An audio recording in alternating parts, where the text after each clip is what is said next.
It is September 30th, 1955. A silver Porsche 550 Spider races down Highway 466 near Cholem, California. Behind the wheel is 24-year-old actor James Dean. At this point, he has starred in only one movie as the lead actor, East of Eden, based on John Steinbeck's novel. I was trying to help you, Aaron. Well, I don't need your I help. was trying to help you, Aaron. If you want to slug people, do it for yourself and not for me. And don't lie to me about trying to... I'm trying to help you! 2 other films are awaiting their theatrical release. Critics are already calling him one of the most talented American actors. Almost no one doubts that James Dean is destined for a brilliant career. And indeed, he is about to become one of Hollywood's biggest stars.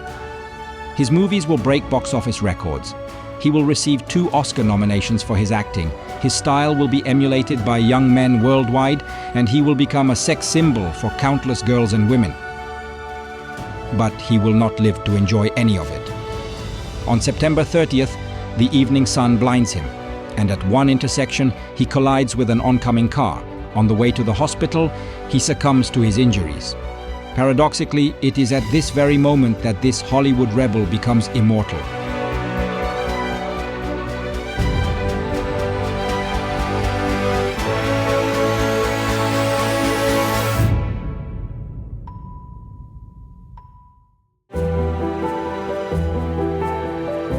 James Dean, full name James Byron Dean, was born on February 8, 1931 in Marion, Indiana, USA.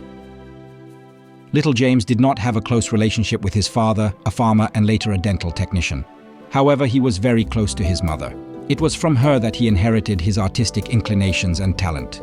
Even in elementary school, he excelled at painting, playing the violin and performing in school theater. A major shock came to his life when he was 9 years old. His mother suddenly died of cancer, and his father, unable to care for him due to work commitments, sent him to live with relatives in the countryside. It was then that James began to suffer from feelings of abandonment and loneliness, which gradually turned into defiance against authority figures. The only person he listened to during his adolescence was Methodist pastor James DeWeerd, whom James met during his high school years. It was DeWeerd who noticed his outstanding acting talent during a school theater performance and recommended that he pursue acting professionally. From that moment on, James thought of nothing else. After graduating from high school, he moved to Los Angeles, where he initially studied law. However, after one semester, he switched to acting. 2 years later, in 1951, he dropped out of school, feeling it did not develop him enough. At that time, he struggled to make ends meet. His first appearance in front of the television camera was in a commercial for Pepsi Cola.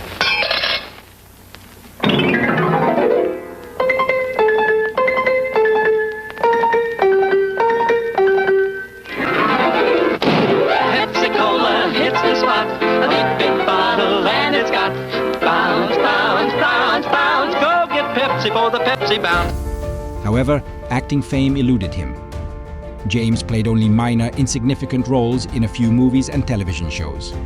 A turning point came at the end of 1952, when he honed his craft at the famous Actors Studio in New York. His teacher was the renowned actor and film director Elia Kazan, who decided to cast him in the lead role of his upcoming film East of Eden. The main role of Cal Trask, a neglected son struggling for his father's approval, was initially meant for then up-and-coming actor Paul Newman. However, Kazan knew Dean's life story and believed he was better suited for the role due to his complicated relationship with his own father. Kazan's decision proved correct. My mother. She's not dead and gone to heaven, is she? Why do you ask that? She's not dead at all. The film brought the previously unknown Dean not only immense fame and his first Oscar nomination, but also money. He began to enjoy it all immensely, as if to make up for the lean years, or perhaps as if he sensed he had only 6 months left to live. He frequented parties and led a wild lifestyle.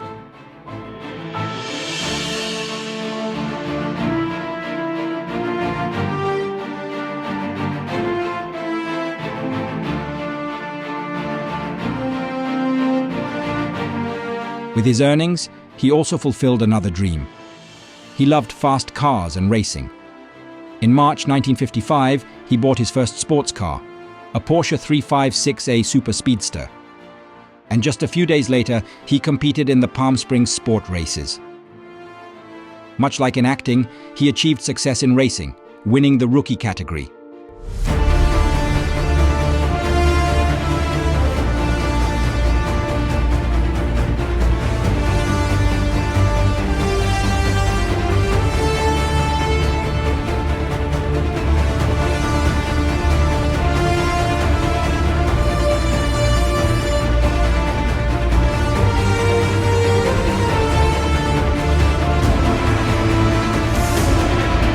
However, he had to stop racing during the filming of his next and, as it would turn out, most famous film, Rebel Without a Cause.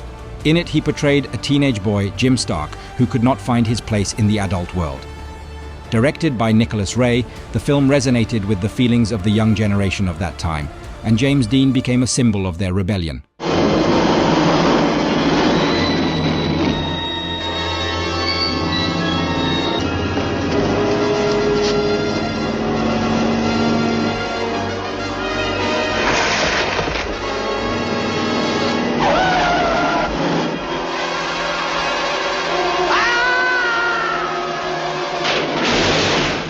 Simultaneously with Rebel Without a Cause, James filmed his third and final movie, Giant.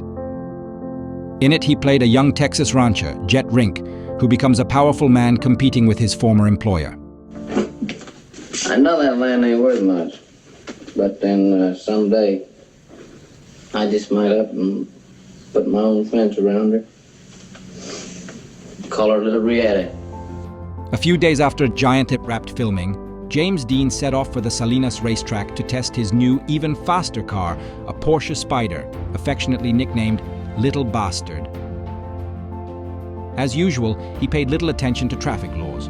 Along the way, he was stopped by police for speeding. Annoyed, Dean paid the $20 fine and hit the gas again.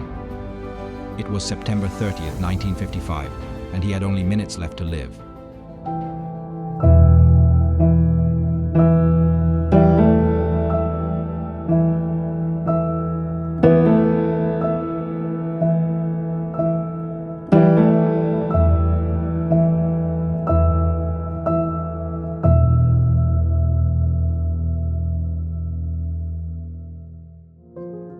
James Dean was buried on October 8, 1955, in his hometown in Indiana. Crowds of fans surrounded his grave for a long time after his death. The world lost one of the most talented actors of his time. But his legend lives on,